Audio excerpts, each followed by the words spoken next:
A girl lives trapped in a house that has become a cemetery of memories and violence. But everything begins to change when a visitor scarred by war appears at the rusty gate. Upon discovering the truth behind the lies and the silence of the village, he becomes the target of a corrupt network that destroys everything around. And in the midst of fire, injustice, and fear, a promise is born, one that no one will ever silence again. If this story interested you, don't forget to subscribe to our channel and tell us which city you're watching us from. We continue. The fine Edinburgh rain fell on the streets of the Silver Stream neighborhood that Thursday afternoon, creating a grey veil that seemed to reflect the mood of lunar venture. At 11 years old, the girl with brown hair and eyes that already carried a sadness too old for her age swept the house porch for the third time that day. Her small hands held the broom firmly, but her thoughts wandered far away to a time she could barely remember, when that same house still held the smell of cornmeal cake and the sound of genuine laughter. The house stood at the top of a tree-lined street, a two-story building that had once been painted light yellow, but now showed the marks of time and neglect. The windows needed repair, the garden was overgrown with weeds, and the flowers that once adorned the entrance had long since withered. It was as if the building itself reflected the emotional abandonment that reigned within. Luna finished sweeping and looked up at the heavy sky. Only 2 hours remained until her stepmother Beatrice returned from the beauty salon where she worked as a manicurist, and she still needed to tidy the kitchen, fold the clothes, and prepare dinner. She took a deep breath, feeling the weight of a responsibility that should not be hers. At 11, Luna knew how to cook better than many adults. She knew how to wash, iron, clean, and organize an entire house. But she no longer knew how to play, no longer knew how to be a child. She entered through the front door and walked across the living room, avoiding looking at the dusty photographs on the shelf. There was one in particular that she couldn't bear to see. It was a faded image of a man with a wide smile, dark hair, and kind eyes, holding a baby in his arms. That man was John Paul Venture, her father, and that baby was her, Luna, 11 years ago, when there was still love in that house. Luna's father had left when she was only 3 years old. No one explained exactly what had happened. Beatrice, who was only John Paul's girlfriend at the time, said he had abandoned the family and never wanted to know his daughter again. She said he was a coward, irresponsible, someone who chose to run away instead of fulfilling his obligations. Luna, however, held fragments of memories that didn't match that version.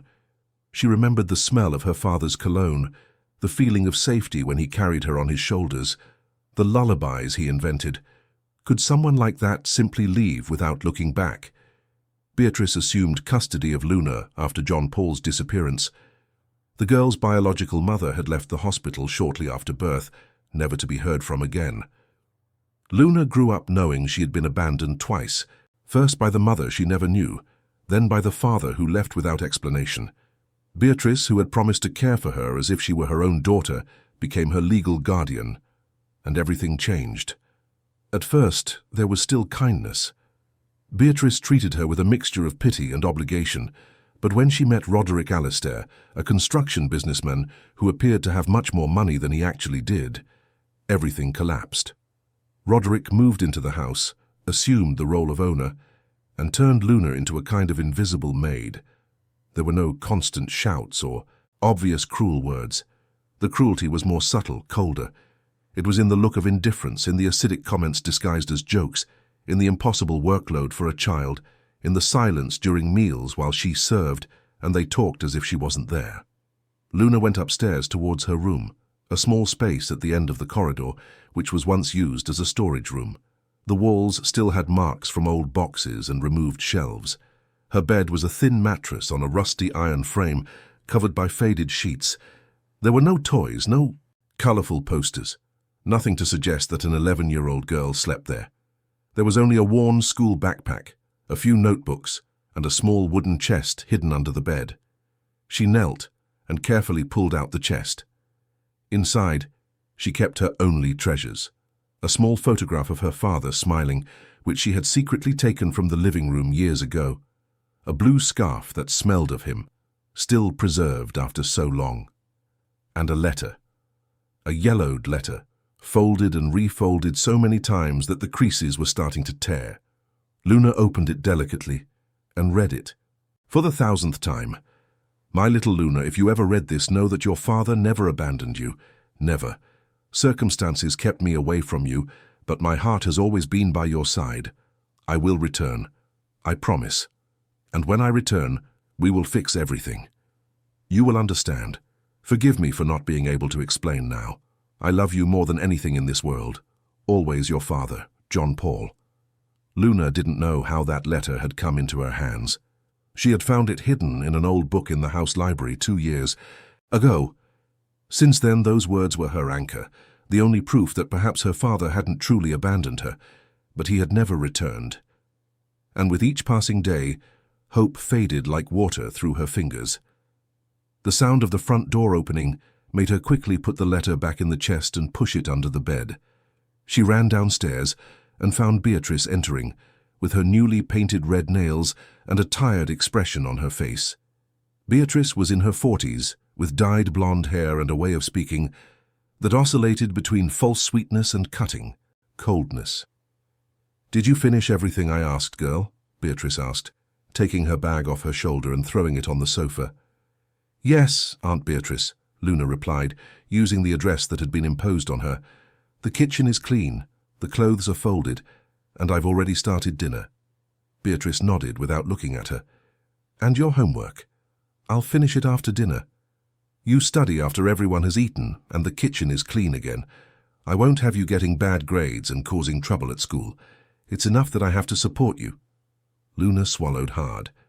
Beatrice always threw it in her face, the fact that she was doing her a favor by raising her, as if Luna had asked to be there, as if she wasn't a child who deserved to be cared for by right.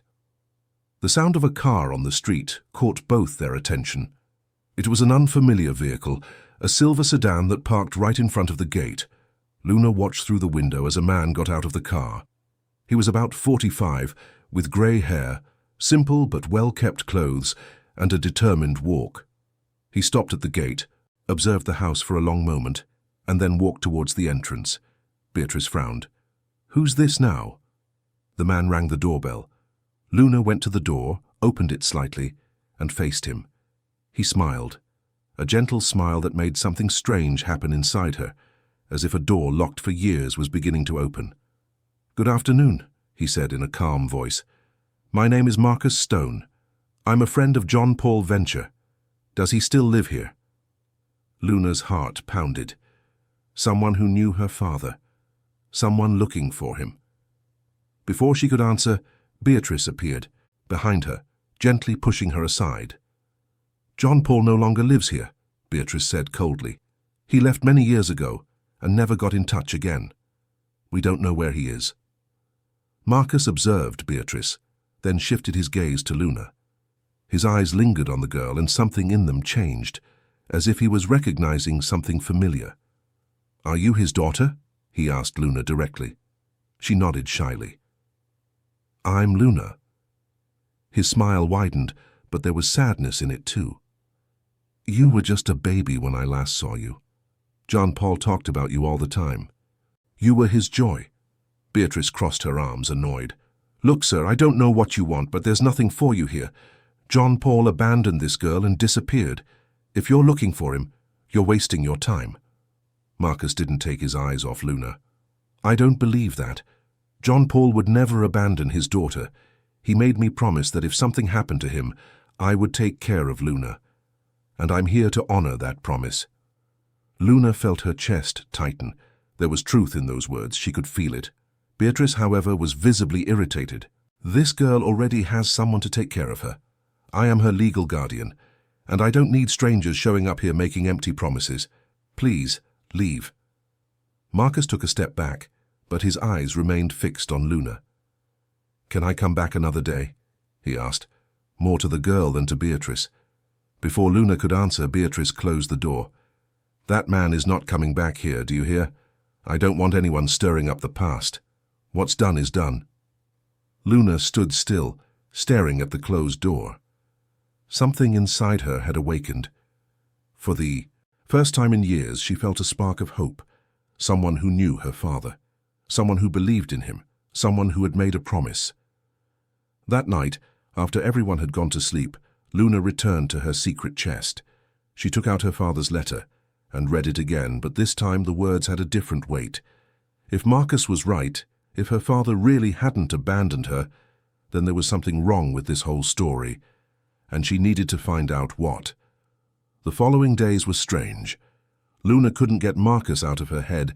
Every time she swept the porch, she looked out at the street, hoping to see the silver car. Every time she went to school, she wondered what he knew about her father. Beatrice and Roderick were more tense than usual, talking in low voices whenever they thought she wasn't around. Luna noticed they were worried about something, but she couldn't understand what. At school, Luna was a dedicated but lonely student. She didn't have many friends. The other children lived lives she couldn't reach. They had families who picked them up smiling. They had birthday parties. They had new clothes. They had hugs at the end of the day.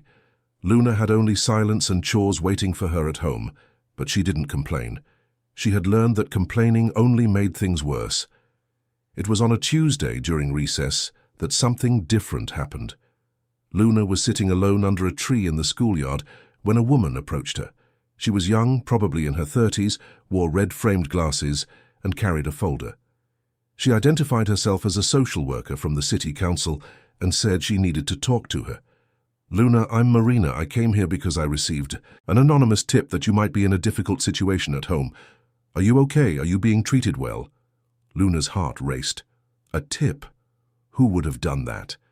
She immediately thought of Marcus. Could it have been him? But why? And what would happen if she told the truth? Beatrice would be furious, Roderick too. And where would she go if they took her away from there? As difficult as her life was, it was the only one she knew. "I'm fine." "Yes," Luna replied softly. "Aunt Beatrice takes good care of me." Marina observed her carefully. "You can tell me anything, okay? If someone is hurting you or treating you badly, I can help. You don't have to be afraid." Luna shook her head. "No, everything's really fine. I'm just shy." Marina didn't seem convinced, but she couldn't force anything either. She left a card with her phone number and said Luna could call whenever she needed to. Then she left, leaving Luna with a whirlwind of feelings. Part of her wanted to scream that no, it wasn't okay, that she was treated like a maid, that she never received affection, that she lived in a room that felt like a prison. But another part of her was afraid. Afraid of the unknown, afraid that perhaps the alternative would be worse. When she got home that day, Beatrice was waiting, furious. She threw the social worker's card on the kitchen table. "What's this? What have you been saying at school?" Luna cowered. "I didn't say anything, Aunt. A lady showed up and asked if I was okay. I said yes." "And who made the complaint, huh? Who was it?" "It was that man who showed up here, wasn't it? That Marcus." Luna didn't know what to say. Beatrice continued. "You don't say anything to these people, do you hear me? Nothing. This house, this life, all of this is ours now. John Paul disappeared and left everything abandoned. If it weren't for me, you'd be in an orphanage. Do you understand that? I saved you. And this is how you thank me, letting people stick their noses where they don't belong?" Roderick entered the kitchen at that moment with his usual arrogant posture. "What's going on here?" Beatrice pointed at Luna. "This girl is causing trouble. A social worker showed up at her school today." Roderick looked at Luna with contempt. "This is all that man's fault who came here. He's meddling in things he shouldn't.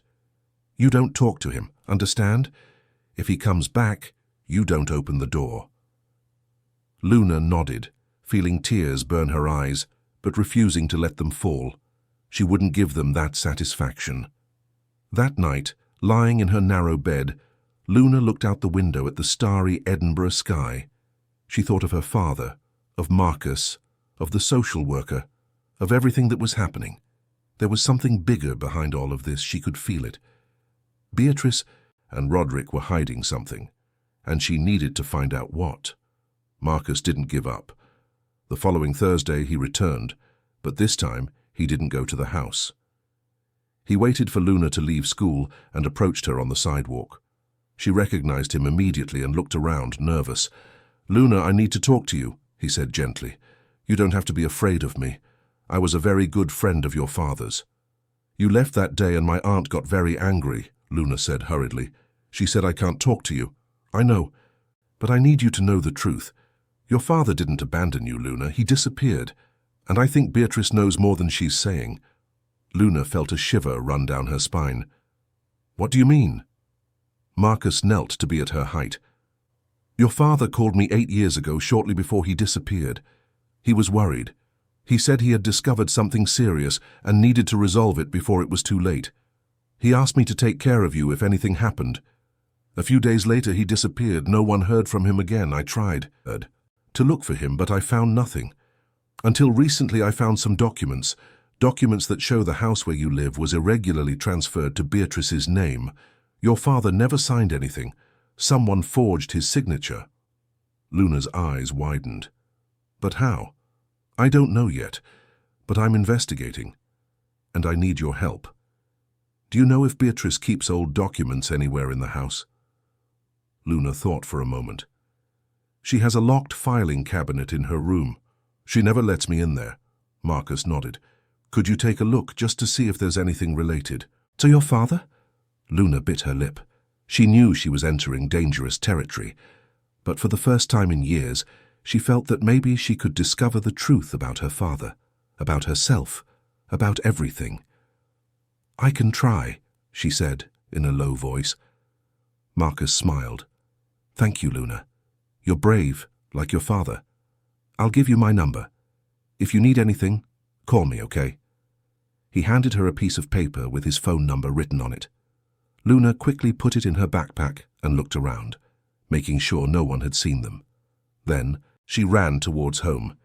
That night, while Beatrice and Roderick watched television in the living room, Luna slowly went upstairs. Beatrice's room was on the 2nd floor, right next to Roderick's room. The two slept separately, something Luna had always found strange but never questioned. She waited until she was sure they were distracted, and then carefully opened Beatrice's bedroom door. The room was tidy, almost obsessively organized. There was a large wardrobe, a dresser, and in the corner a metal filing cabinet locked with a padlock. Luna looked at the cabinet. Inside, perhaps, were the answers she was looking for, but how to open it? She discreetly searched the dresser, looking for the key. She opened drawers carefully, avoiding making noise, and then, in a jewelry box at the back of the 3rd drawer, she found it, a small silver key. With trembling hands, Luna approached the cabinet. She inserted the key into the lock and turned. The padlock opened with a soft click. She pulled out the first drawer, and her eyes widened. There were piles of papers, old documents, contracts, deeds, and in the middle of everything, a folder with John Paul Venture's name handwritten on it. Luna picked it up and opened it.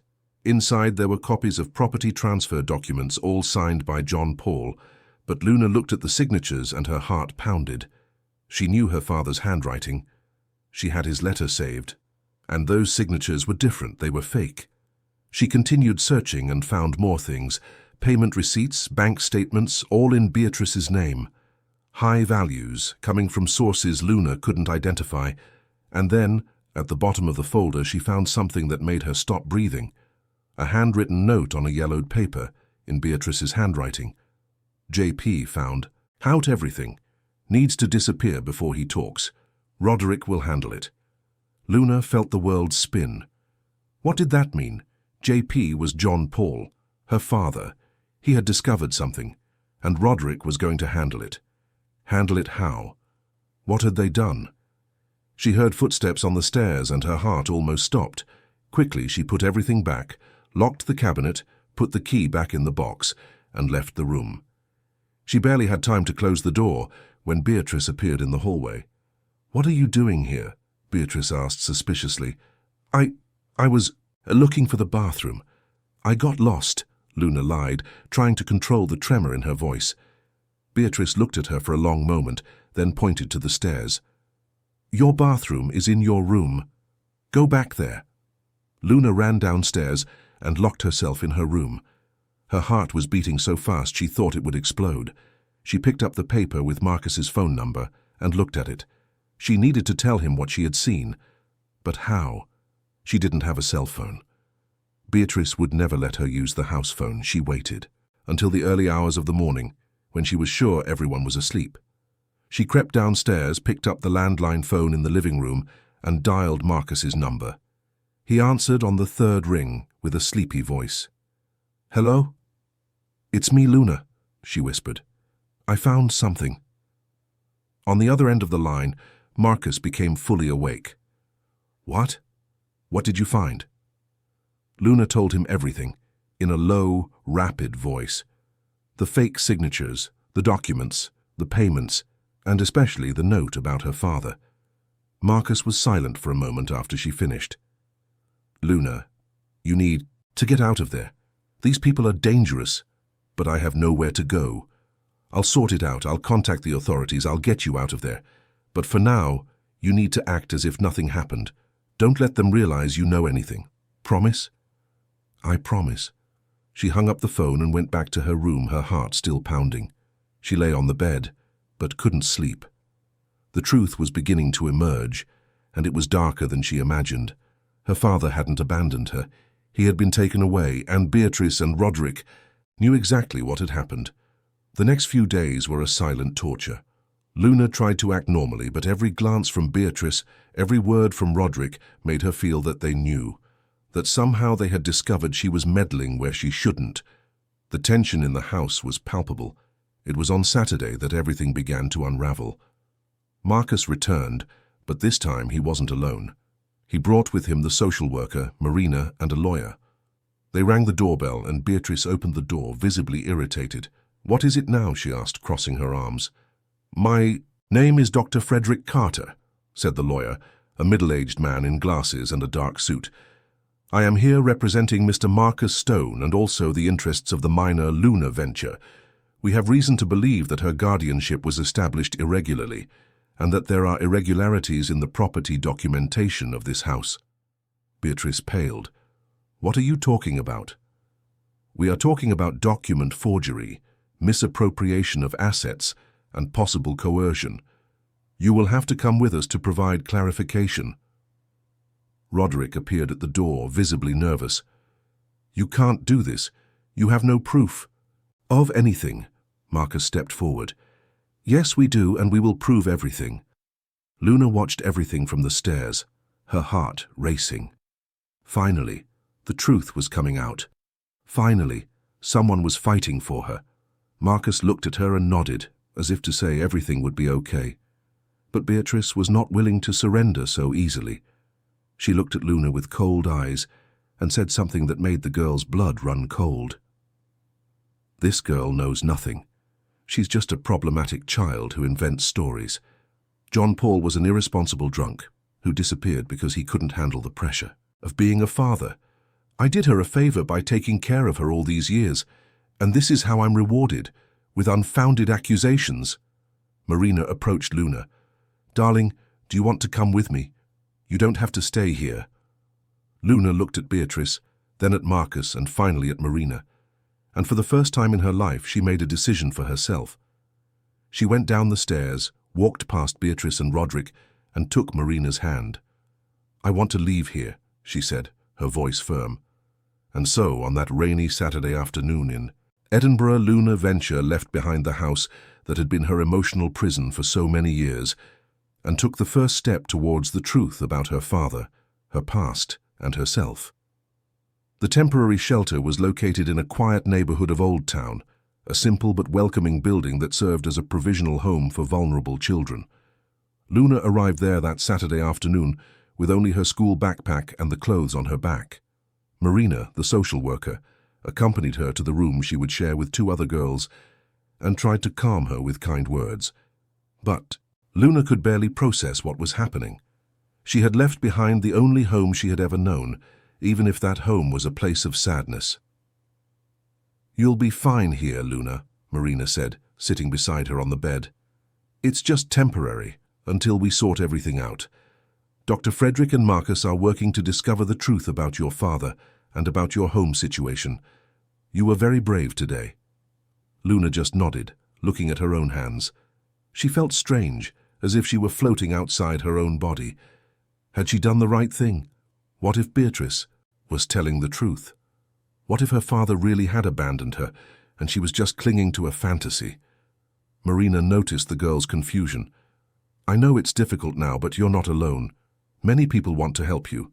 And tomorrow, if you want, Marcus can come visit you. He has many things to tell you about your father. Luna's heart tightened. She wanted to believe there were answers, that there was an explanation for all of it. She wanted to believe her father hadn't forgotten her. But 8 years was a long time, too long. Marina left, leaving Luna alone in the room. The girl looked around. The walls were painted a light yellow. There were floral curtains on the windows, and 3 beds lined up with colorful bedspreads. It was simple, but it was clean and organized. So different from the dark little room where she slept in Beatrice's house. Luna lay down, closed her eyes, and for the first time in a long time, fell asleep without fear of being woken up for a chore. The next day, a sunny Sunday, Marcus arrived at the shelter in the middle of the morning. He brought with him a bag with new clothes for Luna, some bought especially for her, and a small teddy bear. When Luna saw him, something inside her broke. She ran to him and, for the first time since her father disappeared, truly hugged someone. Marcus hugged her back, feeling the fragility of that child who had carried so much weight alone. They sat in the shelter garden under a leafy jabuticaba tree. Marcus took a deep breath before starting to speak. Luna, I need to tell you about your father, about who he really was. The girl looked at him with attentive eyes, hanging on every word. John Paul and I met at university. We studied architecture together. He was brilliant, you know. He had an incredible talent for drawing, for creating designs. After we graduated, he opened his own office here in Edinburgh. Things were going well. But then he met your mother, Clarice. Luna's eyes widened.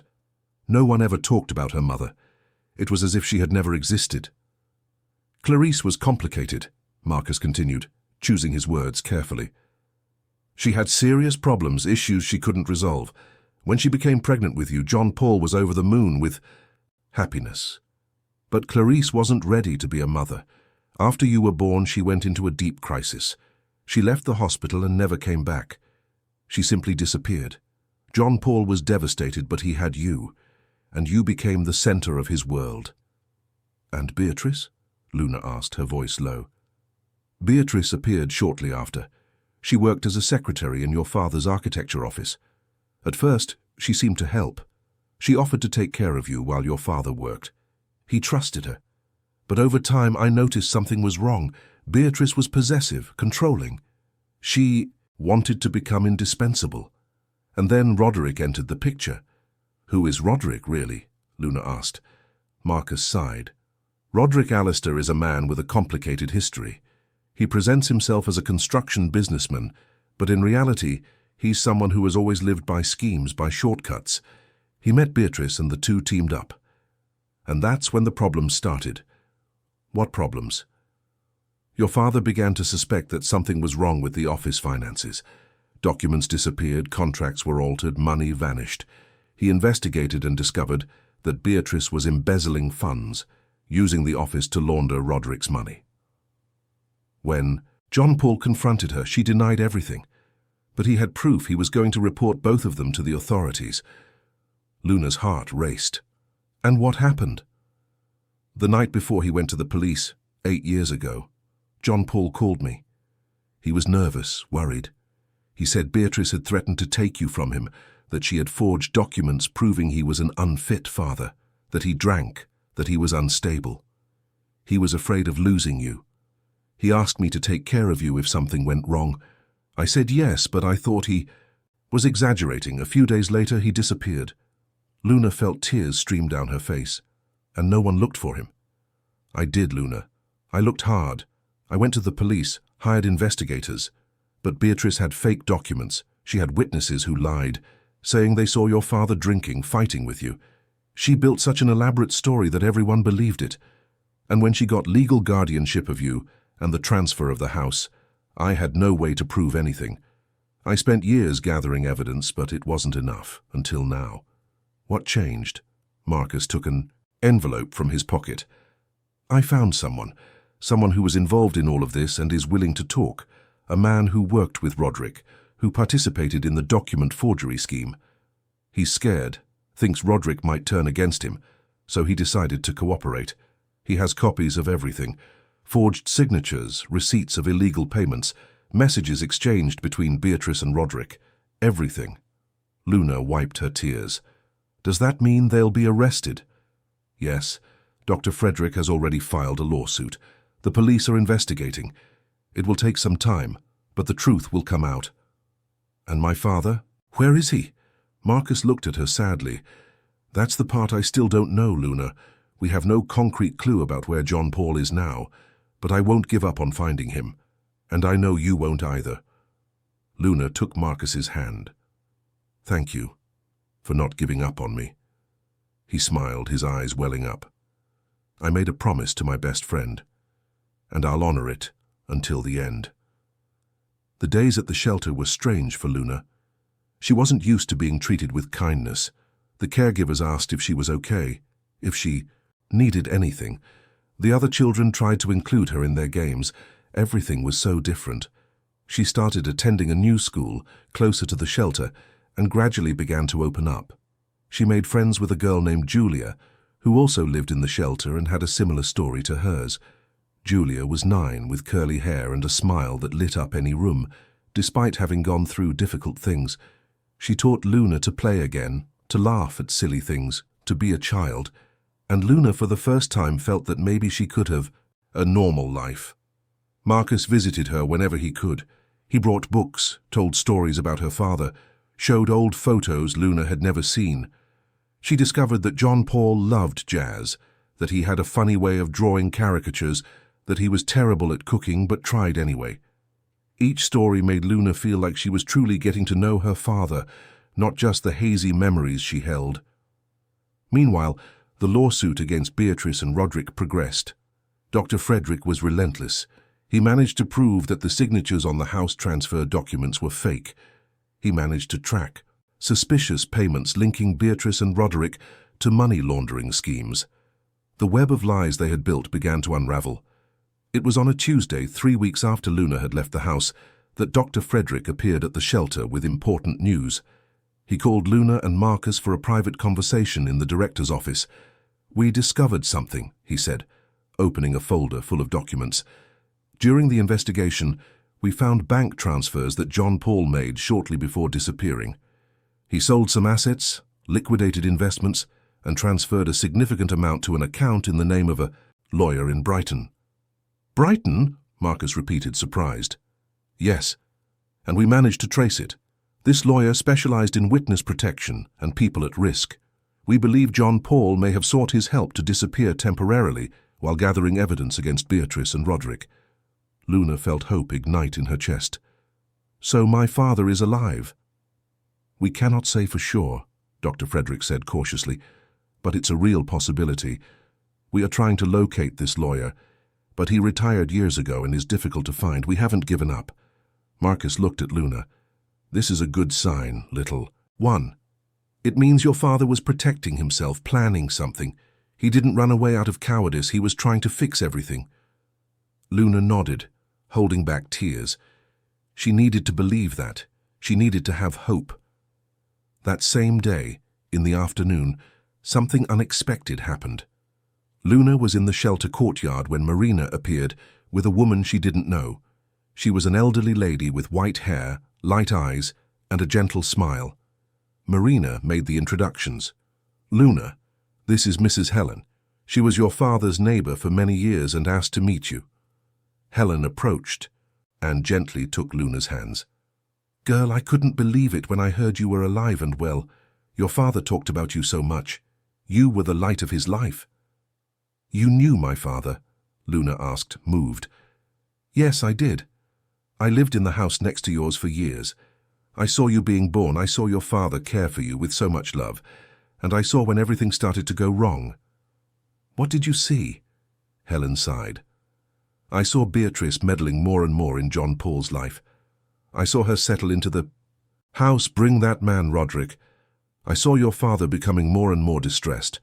One night, a few days before he disappeared, he knocked on my door. He was desperate. He said he needed to protect you, that Beatrice was plotting against him, that they had forged documents. He gave me a box, asked me to keep it. He said if anything happened to him, I should find a trusted lawyer and give him that box, but I never knew what happened next. Beatrice told me he had abandoned you and fled. I was devastated, but I didn't know what to do, until I saw the news about the investigation in the newspaper and decided to look for you. Marcus stepped forward. Do you still have that box? Helen nodded. Yes, I do. It's still stored in my house. I never opened it as John Paul asked. Dr. Frederick immediately stood up. We need that box. It could contain crucial evidence. Helen agreed, and they all went to her house, an old but well-preserved building in the Highgate neighborhood. She led them to the guest room and opened the closet. At the back, wrapped in a cloth, was a wooden box with a small lock. Helen handed it to Marcus. The key must be with you. John Paul said he would leave a way to open it. Marcus examined the box. There was an inscription carved on the lid. Luna. What did your father used to call you? Luna thought for a moment. He called me Lunina, and sometimes my little star. Marcus turned the box and saw that there were numbers engraved underneath. 0512. December 5th. Luna, is that a special day? It's my birthday, Luna said softly. Marcus tried to turn the lock mechanism using the date, and it opened. Inside the box were documents, USB drives, photographs, and a sealed letter with Luna's name handwritten on it. With trembling hands, Luna took the letter and opened it. It was her father's unmistakable handwriting. My dearest Lunina, if you are reading this, it is because something went wrong. I wanted to be by your side now, but if I am not, know that it was not by choice. I discovered serious things about people I trusted. Beatrice and Roderick are involved in fraud, embezzlement, and forgery. They threatened to take you from me using false documents to make me seem like an irresponsible father. I cannot let that happen. I will gather evidence and report them. But if something goes wrong, everything you need is in this box.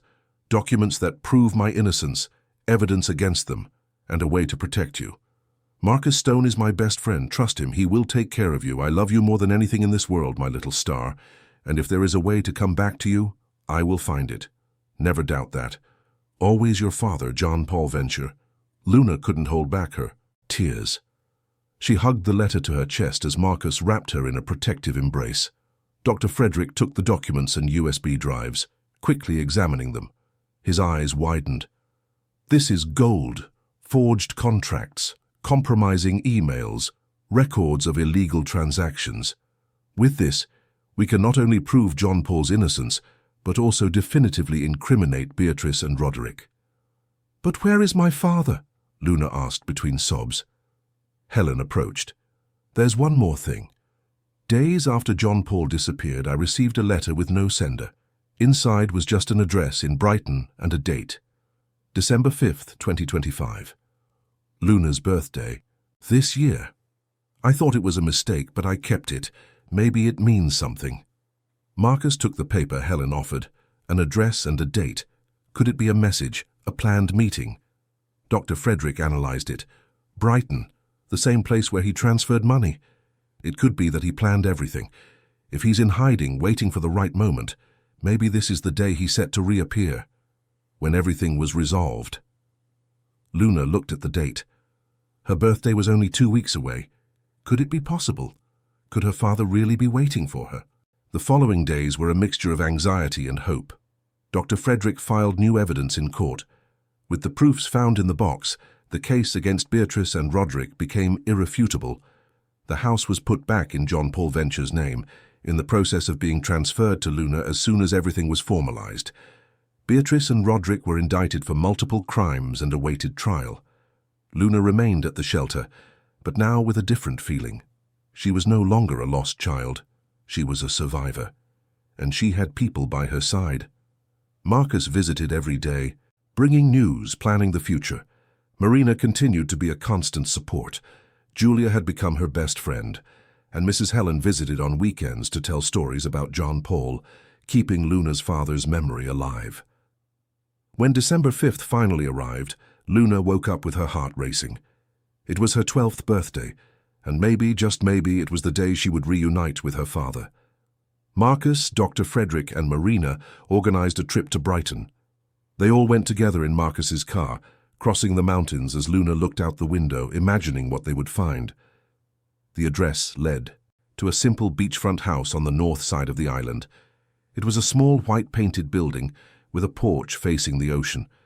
When they arrived, the sun was beginning to set, painting the sky orange and pink. Luna got out of the car with trembling legs. They walked to the door. Marcus rang the doorbell. They waited. The silence seemed eternal. And then the door opened.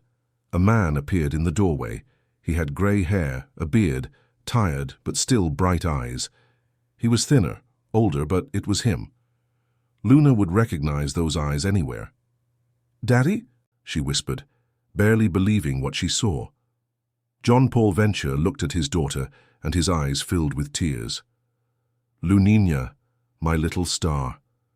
Luna ran to him, and John Paul picked her up in his arms, hugging her with all the strength he had, as if he would never let her go. Both cried, unable to speak. Marcus also cried, seeing his friend whom he had given up for lost, finally reunited. It was a moment that seemed impossible, but it was happening. After the initial emotional impact, everyone entered the house. John Paul prepared tea, and sitting on the porch overlooking the sea, he began to tell his story. He had discovered Beatrice and Roderick's schemes, had gathered evidence, but before he could act, they severely threatened him. They forged documents that made him seem unstable, even dangerous. They obtained a temporary court order that kept him away from Luna.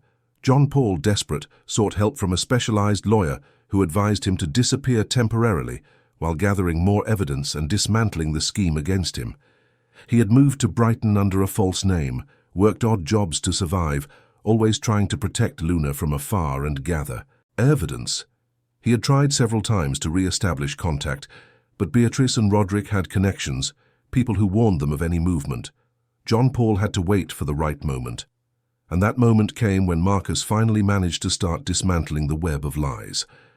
"I knew everything," John Paul said, holding Luna's hands. "I saw in the newspapers about the investigation, about you being taken from that house. I wanted to run to you immediately, but the lawyer advised me to wait until everything was legally resolved.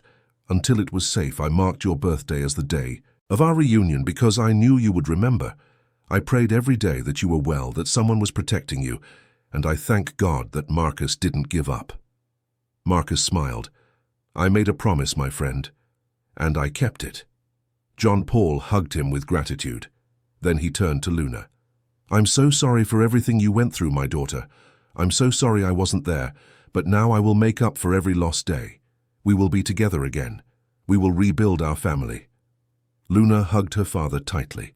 She needed nothing else. She had found the truth. She had found her father. And finally, after 8 years, she was home in the arms of someone who truly loved her. The first few days after the reunion were intense and full of confusing emotions.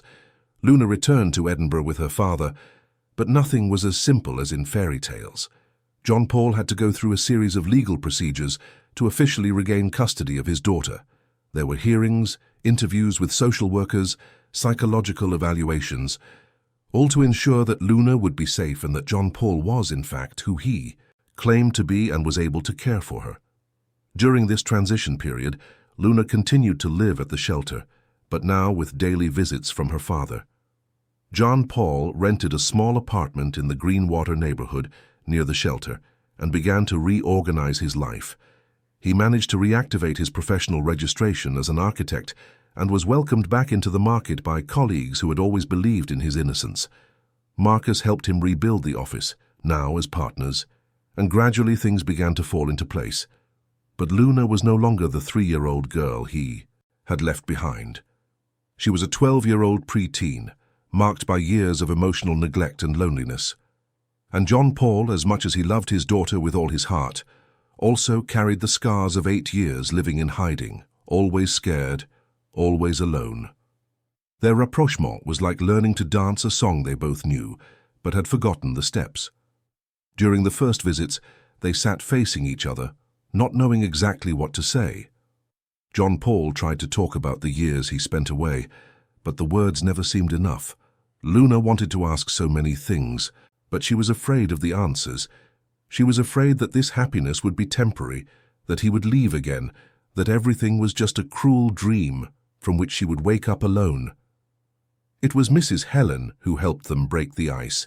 She started visiting them during their meetings, bringing old photographs, telling funny stories from when Luna was a baby, recalling moments John Paul had forgotten.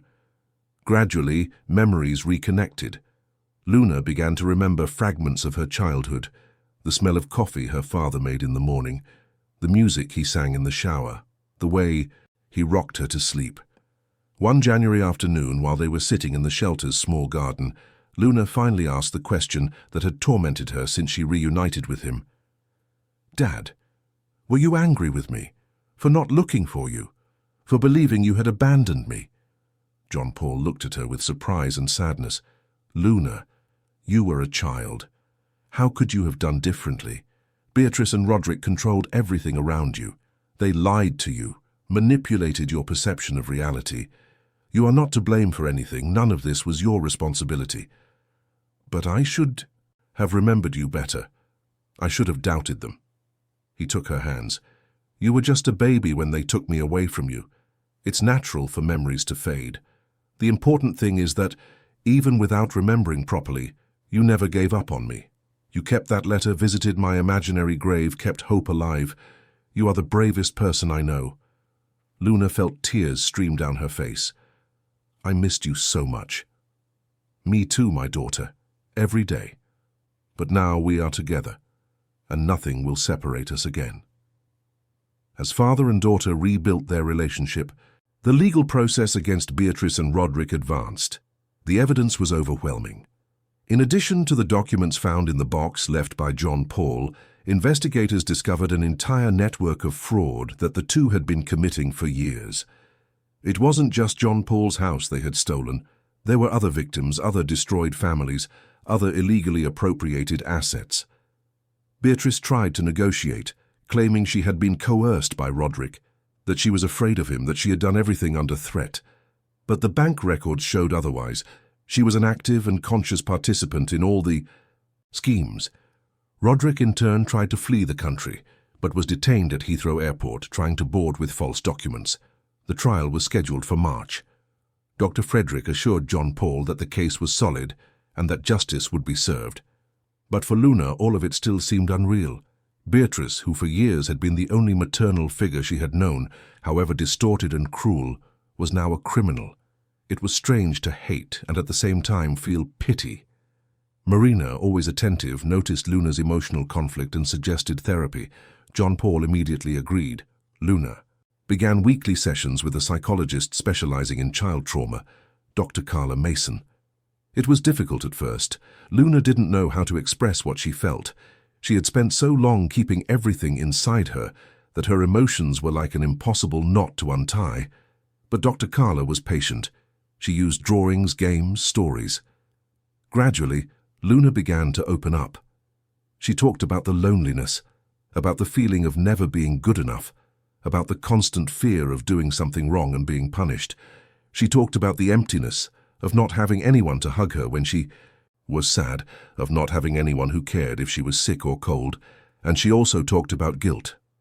The guilt of having believed the lies about her father, the guilt of not having fought harder, the guilt of, in some dark moments, having wished Beatrice was a real mother.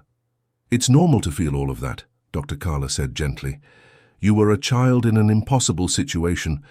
The child's brain does what it can to survive. Sometimes that means accepting the reality presented to us. Even if it's false, you didn't fail, you survived, and that's what matters." Luna began to believe that. She began to understand that she didn't need to carry the weight of choices that were never hers. She began to forgive herself.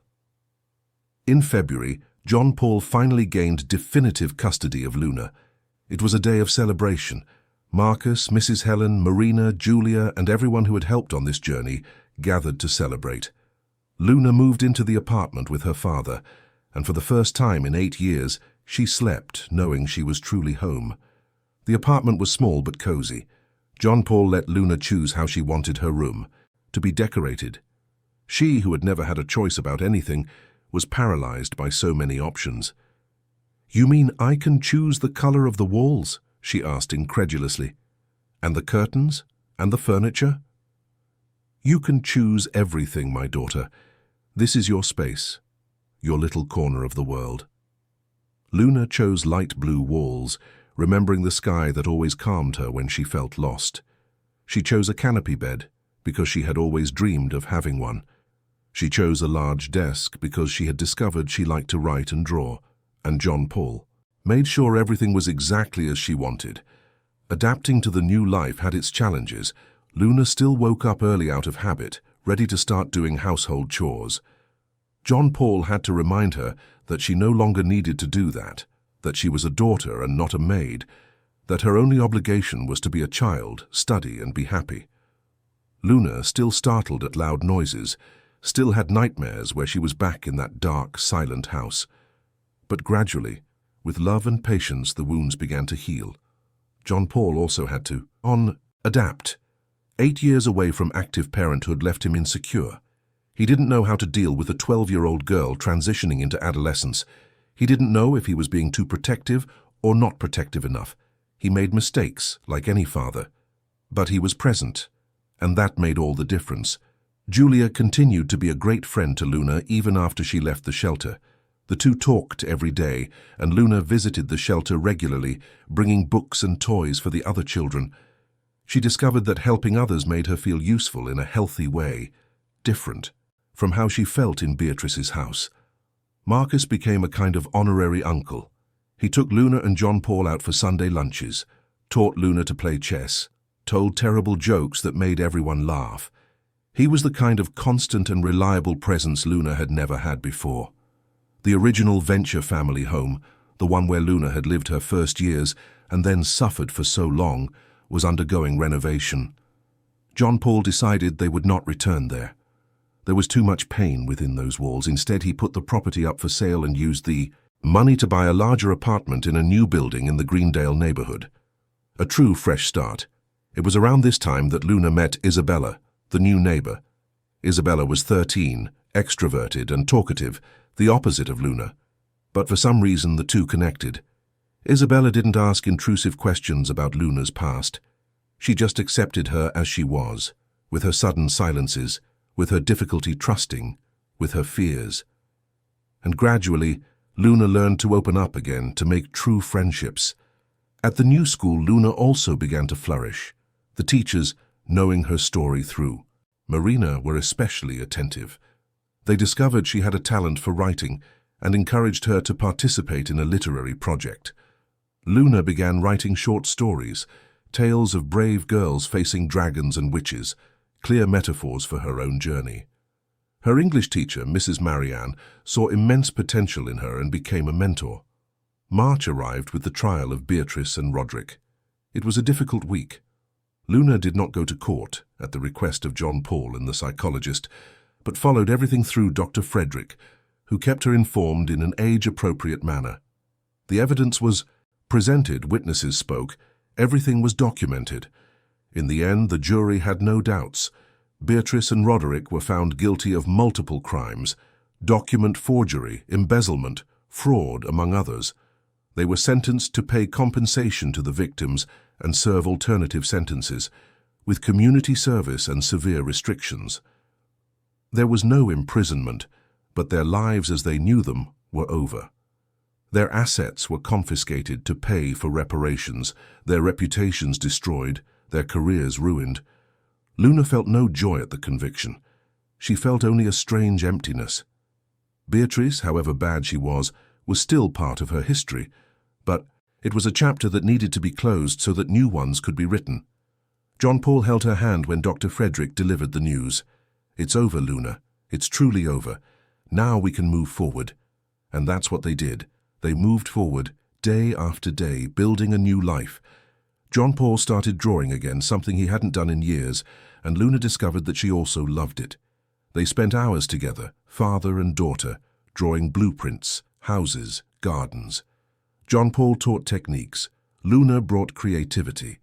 It was a connection that went beyond words. On weekends, they did simple but meaningful things. They went to Barigi Park to feed the ducks, visited museums, watched movies on the couch eating popcorn. John Paul taught Luna to ride a bicycle, something she had never had a chance to learn. She fell many times, scraped her knees, but her father was always there to help her get up. And when she finally managed to cycle on her own, the feeling of freedom was overwhelming. Luna also began to visit her paternal grandmother's grave, who had passed away before she was born. John Paul told stories about his mother, about how she would have loved to meet Luna, about how she always said that family was the most precious asset. And Luna understood that family was not just blood, it was choice, it was presence, it was love demonstrated in actions. Mrs. Helen continued to be a constant presence in their lives. She and John Paul developed a deep friendship based on mutual respect and shared memories. She became the grandmother Luna had never had, teaching her to bake cakes, to crochet, to have patience with the small things in life. In April, John Paul received a big job offer, an urban revitalization project in a historic neighborhood of Edinburgh. It was an opportunity to show his talent again, to prove that the lost years had not broken him. But it also meant long hours of work. He talked to Luna before accepting. "What do you think, daughter?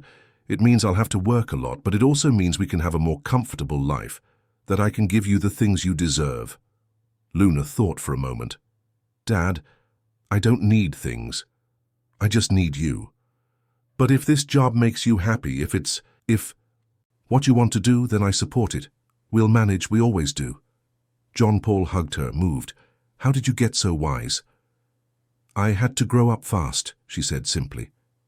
He accepted the project, but made sure to maintain a balance. He worked hard, but was always home for dinner. He never missed a school presentation, a psychologist appointment, an important moment. He had learned that professional success without his daughter by his side was worth nothing. In May, on Mother's Day, Luna faced a difficult moment. She saw all her classmates at school talking about gifts and tributes to their mothers. She didn't have a mother. She never had. Beatrice had been only a cruel guardian, and her biological mother was a stranger who had abandoned her at birth. She returned home, sad, quiet. John Paul noticed. He sat beside her on the sofa. "Do you want to talk about it?" Luna sighed. "It's Mother's Day. Everyone has a mother but me. You have people who love you, Luna. You have Mrs. Helen. You have Isabella as a friend. You have Dr. Carla. You have Marina. You have an entire network of incredible women who care about you. Family is built in many ways. But it's not the same." "No, it's not," he admitted, "and you have every right to feel that absence. But don't let that absence define who you are. Your biological mother didn't know you. She missed the chance to know the wonderful person you are, and that's her loss, not yours." Luna rested her head on her father's shoulder. "Sometimes I get angry at her for leaving me, for not even trying." "It's normal to be angry, but don't let that anger consume you. You're stronger than that." The next day, Mrs. Helen appeared with a bouquet of flowers for Luna. "Happy Mother's Day, dear." Luna was confused. "But I'm not a mother." "No, but you are a daughter, and you deserve to be celebrated. You deserve to know you are loved and important." It was a simple gesture, but it meant everything to Luna. She realized she didn't need a traditional mother to feel maternal love. That love came from multiple sources, from people who chose to be in her life. In June, Luna turned 13. John Paul organized a surprise party in the apartment with simple but heartfelt decorations.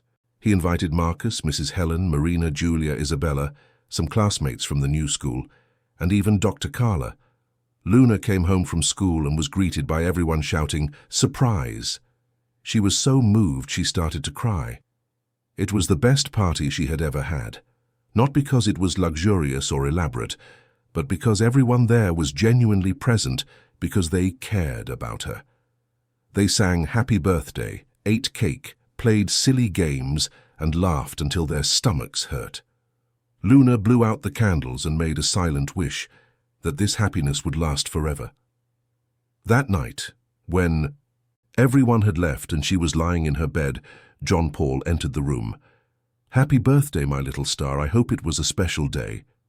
"It was the best day of my life," Luna said sincerely. "Thank you for everything, Dad, for coming back, for never giving up on me. I should thank you, Luna, for waiting, for believing, even when it seemed impossible. You gave me strength to continue when I wanted to give up. Knowing you were somewhere, growing, living, kept me alive. Dad, can I ask you something? Of course.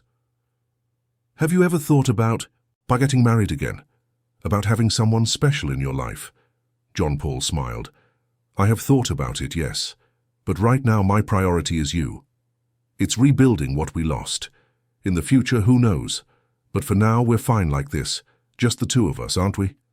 Yes, we are, Luna agreed. But if one day you find someone nice, I'll accept it. You deserve to be happy too. He kissed her forehead. Sleep, my daughter. Tomorrow is a new day. Luna closed her eyes, feeling complete for the first time in her life. She had a father who loved her, true friends, a safe home. The scars of the past were still there and probably always would be, but they no longer defined her. She was more than her pain. She was Luna Venture, a survivor, a fighter, a girl who had learned that even in the deepest darkness, there is always a star shining. August arrived, bringing with it that characteristic Edinburgh chill that made people bundle up in coats and scarves. Luna was in the second semester of 7th grade and finally felt like she was part of something.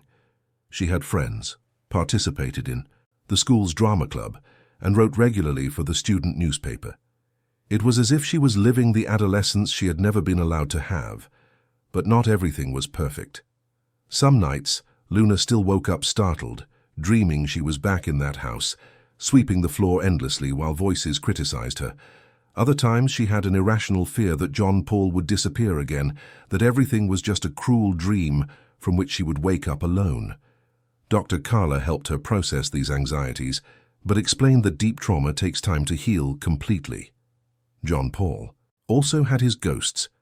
There were days when he found himself looking at Luna with a deep sadness, regretting all the moments he had lost. The first day of school he didn't see, the birthdays he didn't celebrate, the tears he didn't wipe away. Marcus constantly reminded him that he couldn't change the past, only build a better future. It was on a Saturday morning while they were having coffee together that Luna brought up an unexpected subject. Dad, I was thinking, I think I want to meet my biological mother. John Paul almost choked on his coffee.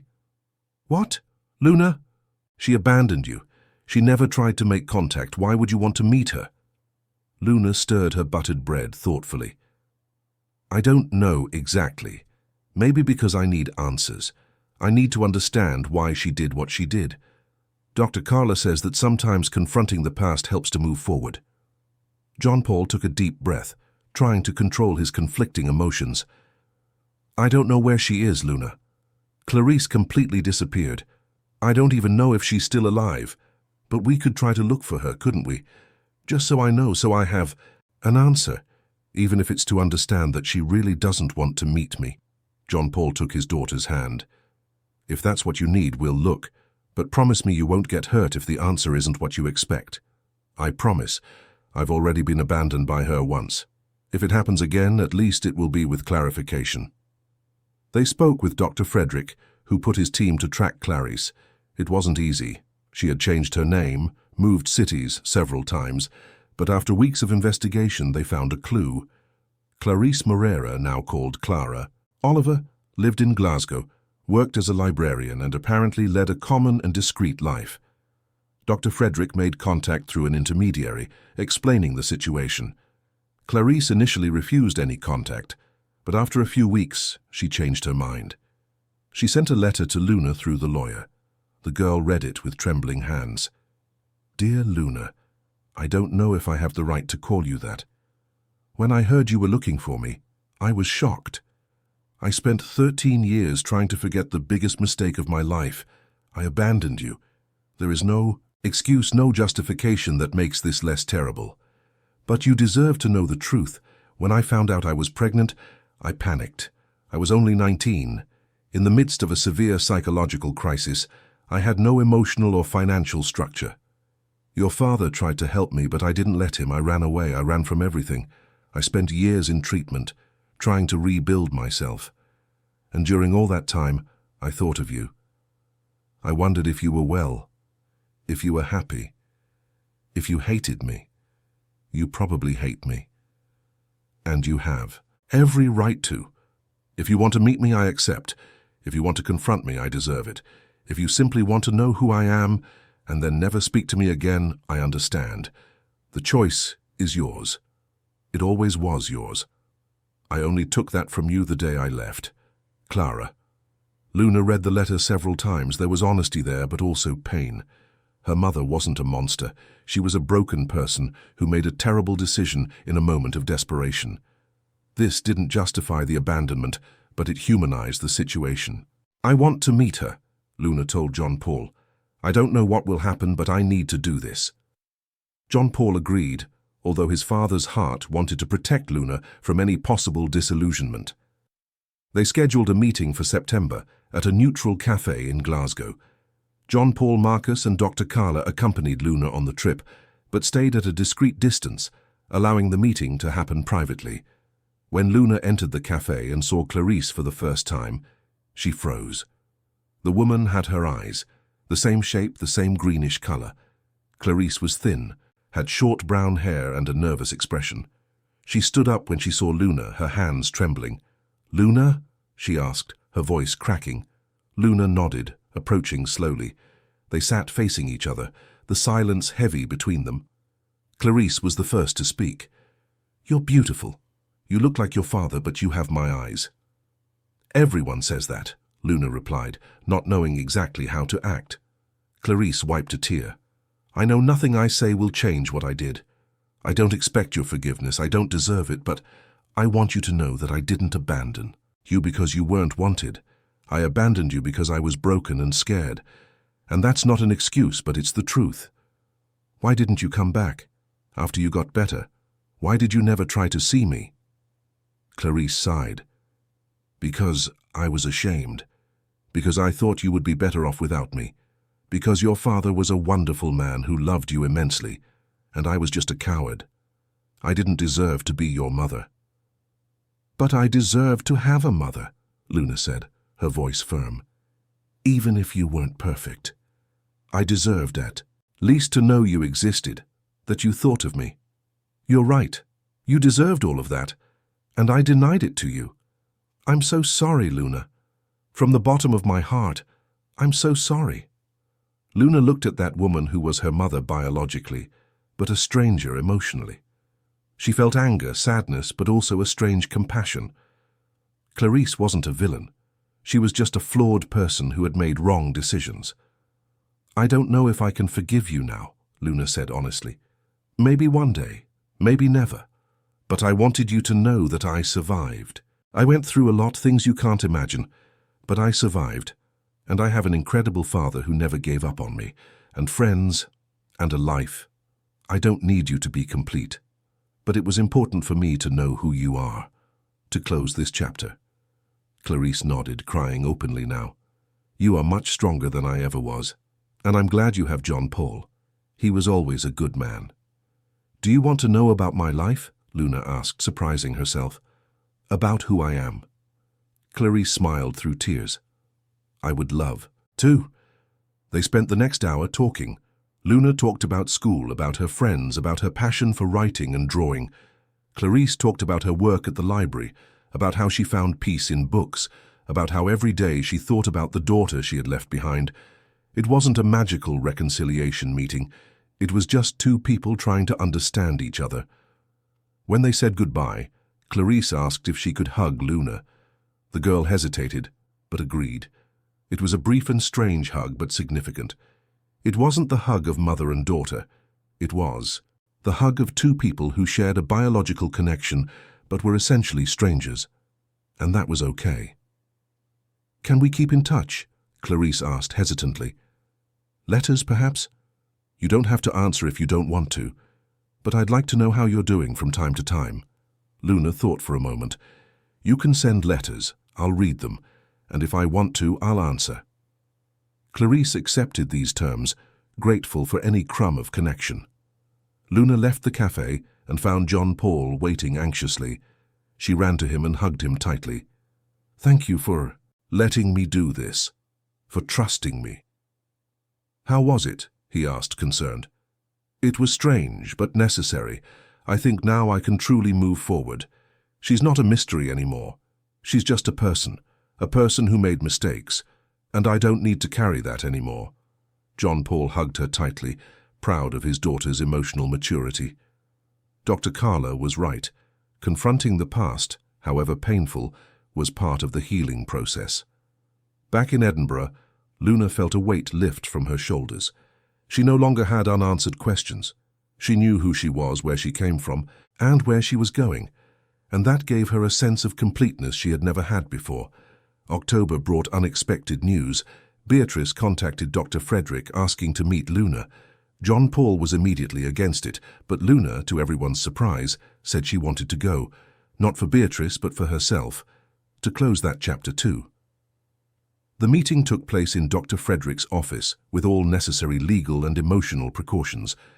Beatrice was visibly different, thin, grey-haired, without makeup. Serving her sentence with community service, she had lost everything she had, and she seemed to finally understand the gravity of what she had done. "Luna," Beatrice began, her voice hoarse, "I don't expect you to forgive me. I don't deserve forgiveness, but I need you to know that I am truly sorry, very sorry. What I did to you was unforgivable. I was so blinded by greed, so consumed by wanting things that weren't mine, that I forgot you were a child who deserved love and care. Not a day goes by that I don't think about it, about the harm I caused." Luna looked at her with apparent emotionlessness. "Why did you do it? Why did you treat a child that way?" Beatrice wiped a tear. "Because I was bitter. Because I never managed to have my own children, and that destroyed me. Because when I saw your father with you, so happy, so complete, I felt envy, toxic envy. And when Roderick appeared with his plans, his promises of easy money, I dove in, and you became part of the scheme, a piece that needed to be controlled. But you weren't a piece. You were a person, a child, and I failed you." Luna took a deep breath. "Do you know that I spent years thinking I wasn't good enough? That I needed to work harder, be better to deserve love? Do you know the damage that did to me? I know, and I will carry that for the rest of my life. I'm not asking for forgiveness, Luna. I'm just asking you to know that it wasn't your fault. Nothing that happened was your fault. The fault was always mine." Luna remained silent for a long moment. Then she said something that surprised even herself. "I don't forgive you, at least not now, maybe never, but I release you. I will no longer. Let what you did define who I am. You no longer have power over me. It's over." Beatrice nodded, crying. "Thank you. It's more than I deserve." Luna stood up and left the room without looking back.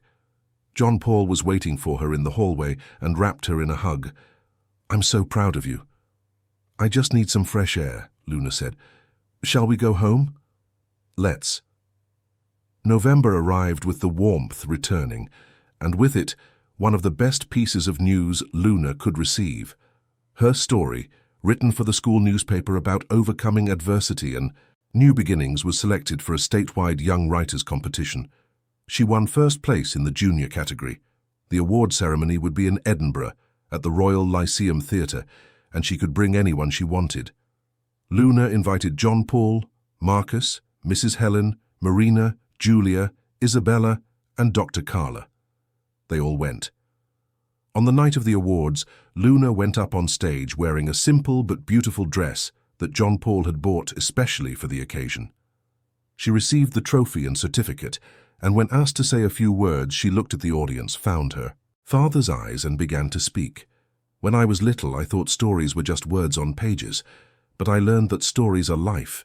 They are pain, overcoming, love, and new beginnings. My story was not easy. It had dark chapters, moments when I thought there would be no happy ending. But I learned that we write our own endings. We can choose how our story ends, no matter how it began. I dedicate this award to my father, who never gave up on me, and to all the people who helped me rewrite my narrative. Thank you." The audience gave a standing ovation. John Paul had tears streaming down his face, as did Marcus and all the others who knew and loved her. Luna came down from the stage and ran into her father's arms. "I did it, Dad. I managed to transform all the pain into something beautiful. You always surprise me, my little star, always. In December, on Christmas Eve, something unexpected happened. Luna and John Paul were decorating the Christmas tree in the apartment when the doorbell rang. John Paul went to answer it and returned with a strange expression on his face. "Luna, there's someone here who wants to talk to you." A woman entered the living room. She was younger than Clarice, had black hair and kind eyes. Luna looked at her, confused. "Who are you?" The woman smiled nervously. "My name is Felicity. I am your mother, Clarice's sister, your aunt. I didn't know you existed until recently. Clarice told me everything a few weeks ago, and I needed to come meet you." Luna's eyes widened. "I have an aunt?" "Yes, you do, and cousins. I have 2 children, 10 and 8 years old. Your family is bigger than you imagine, Luna, and if you want, we would love to be a part of your life. Not to replace anyone, but to add, to be another support network." John Paul looked at Luna, leaving the decision to her. The girl thought for a moment. She had always wished for a big family, full of people, and now suddenly she had one. An amazing father, a surrogate uncle in Marcus, a grandmother at heart in Mrs. Helen, and now a biological aunt and cousins. "I'd like to get to know you all," Luna said with a shy smile. "But slowly. I'm still processing." "Everything," Felicity immediately agreed. "No pressure, in your own time. I just wanted you to know that there are more people who care about you." After Felicity left, promising to return with her children soon, Luna sat on the sofa beside John Paul. "My life is getting so full, Dad. There are so many people now." "That's how it should always have been," he said, putting his arm around her shoulders. "You deserve to have a life full of love, of people who care. You deserve all good things. Sometimes I'm afraid it will all disappear. Of waking up and being alone again. It won't disappear, Luna. This is real and permanent. We are permanent." That year's Christmas was magical. John Paul and Luna spent the morning exchanging simple but meaningful gifts. He gave her a leather-bound journal with her name engraved so she could continue writing her stories. She gave him a drawing she had spent weeks making, an artistic representation of the two of them, father and daughter, walking hand in hand towards a bright horizon. In the afternoon, they hosted Marcus, Mrs. Helen, Isabella, and her family for lunch. The house was filled with laughter, conversation, and human warmth. It was exactly how Luna had always imagined families should be. Noisy, chaotic, but full of love. When the new year arrived, Luna and John Paul went to Barigi Park to watch the fireworks. As the sky lit up with brilliant colors, Luna made her silent wishes for the new year. She didn't ask for material things or big changes. She asked only that peace, that love, that sense of belonging remain. She asked for courage to continue growing, strength to face future challenges, and wisdom to cherish every moment. John Paul looked at her, seeing no longer the frightened child she had been, but a strong, resilient young woman full of light. "Luna, I want to tell you something." "What, Dad?" "Thank you for waiting for me, for not giving up, even when everything seemed impossible. You saved me as much as I saved you, perhaps even more." Luna hugged her father, feeling a completeness she had never imagined possible. "We saved each other, Dad. Together." The following months brought more growth and healing. Luna continued therapy not because she was broken, but because she understood that taking care of mental health was as important as taking care of the body. She continued writing, and some of her stories began to be published in youth magazines. She continued making friends, learning to trust, opening her heart. She met her cousins, Matthew and Sophia, and developed a loving relationship with them. Felicity became a regular presence in their lives, always respectful of Luna's boundaries, always present but never intrusive. John Paul met someone, an architect named Olivia, who worked at a partner firm. She was a kind, intelligent, and patient woman. When he told Luna, he was nervous, afraid of how she would react, but Luna surprised him once again. "If she makes you happy, Dad, then I approve. You deserve to have someone special too." The relationship evolved slowly. Olivia got to know Luna gradually, without trying to be a mother or anyone's replacement, just being herself, a gentle and respectful presence. And Luna, who had learned to identify genuine love, accepted Olivia into their lives. In March of the following year, Luna turned 14. The party was bigger than the previous years, with even more people. Julia came from the shelter with some of the other children. Isabella brought her group of friends from school. Felicity came with her cousins. Marcus, Mrs. Helen, Marina, Dr. Carla, Olivia, everyone was there. The house was so full of love that Luna felt her heart would burst with happiness. As she blew out the candles, she looked around at all those people and realized something fundamental. Family was not just blood. Family was choice. It was presence. It was love demonstrated in actions, and she had an immense family, built piece by piece, person by person, choice by choice. John Paul raised a toast. To Luna, the bravest girl I know, who taught us all the true meaning of resilience, who transformed pain into light, who showed us that it's never too late to start over. Everyone raised their glasses, and Luna felt tears of happiness stream down her face. They weren't tears of sadness for what she had lost, but tears of gratitude for what she had found. She looked at her father and smiled, a true, complete, free smile. That night, lying in her bed, Luna picked up the journal her father had given her for Christmas. She opened it to the first page and began to write. Dear Diary, today I turned 14 years, of a life that wasn't easy but was worth it. I learned that we can fall 1,000 times and still get up. I learned that family is built with love, not just with blood. I learned that forgiveness is more for the forgiver than for the forgiven. I learned that it's possible to transform the worst experiences into our greatest strengths. But most importantly, I learned that we are never truly alone. There is always someone willing to reach out, if only we have the courage to accept it. My father taught me this, Marcus taught me this, Mrs. Marcus, Helen, Marina, Dr. Carla, Julia, Isabella, they all taught me this. And now it's my turn to teach others. I will continue writing, sharing my story, showing that it is possible to survive and thrive. Because if I could, others can too. This is my promise, my mission, to transform pain into light, darkness into hope, and never ever give up. She closed the diary and looked out the window at the starry Edinburgh sky. She thought of all the versions of herself that had existed, the abandoned baby, the lonely child, the frightened girl, and finally the young woman she was now. Strong, complete, loved. John Paul appeared at the door. Still awake, little star? Just thinking. About what? About how lucky I am. I know I went through bad things, but look where I am now. Look what I have. I'm really lucky. John Paul sat on the edge of the bed. It's not luck, Luna. It's your merit. You chose to survive. You chose to grow. You chose to forgive. You chose to love, even having every reason to close your heart. That's not luck. That's strength of character. I learned from the best, she said, smiling. He kissed her forehead. Good night, my daughter. I love you. I love you too, Dad. See you tomorrow. John Paul left, closing the door softly. Luna snuggled under the covers, feeling safe and at peace. She knew she would have challenges ahead. Life was not a fairy tale where everything was magically resolved, but she also knew she had the tools to face whatever came. She had love, she had support, she had herself, and that was more than enough. It was everything. End of story.